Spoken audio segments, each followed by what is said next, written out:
তাণ্ডব সিনেমা পাইরেসির মূল হোতা টিপু সুলতান গ্রেপ্তার। ঢাকায় সিনেমার শীর্ষ নায়ক শাকিব খানের তাণ্ডব সিনেমা পাইরেসির মূল হোতা টিপু সুলতানকে নোয়াখালী থেকে গ্রেপ্তার করেছে জেলা গোয়েন্দা পুলিশ ডিবি।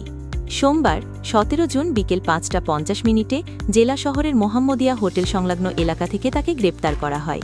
গ্রেপ্তারকৃত টিপু সুলতান নোয়াখালীর বেগমগঞ্জ উপজেলার জিরোতলী ইউনিয়নের ৪ নং ওয়ার্ডের কালিকাপুর গ্রামের খলিলুর রহমানের ছেলে। জেলা গোয়েন্দা শাখার ডিবি সূত্রে জানা যায়, ঢাকার বনানী থানায় দায়ের করা কপিরাইট আইনের মামলায় এজাহারনামায় ১ নম্বর আসামি ছিলেন টিপু।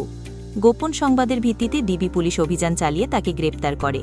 মামলার অভিযোগ সূত্রে জানা যায়, টিপু সুলতান অবৈধভাবে তাণ্ডব সিনেমাটি সম্পূর্ণ এইচডি সংস্করণ পাইরেসি করে বিভিন্ন অনলাইন মাধ্যমে ছড়িয়ে দেয়।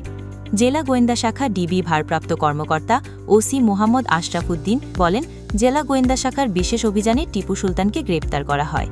কপিরাইট লঙ্ঘন করে দেশের চলচ্চিত্র শিল্পকে ধ্বংসের মুখে ঠেলে দেওয়ার যেকোনো অপচেষ্টা প্রতিহত করতে ডিবি সর্বদা তৎপর। নোয়াখালীর অতিরিক্ত পুলিশ সুপার মোহাম্মদ ইব্রাহিম বিষয়টি নিশ্চিত করে বলেন, পাইরেসির কথা টিপু সুলতান নিজ মুখে স্বীকার করেছে। এটি একটি চক্র।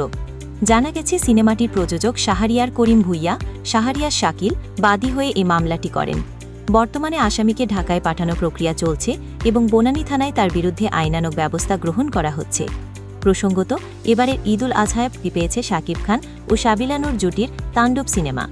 রায়হান রাফির পরিচালনায় দেশের বিভিন্ন প্রেক্ষাগৃহে শাকিব খানের তাণ্ডব সিনেমা মুক্তি পেয়েছে।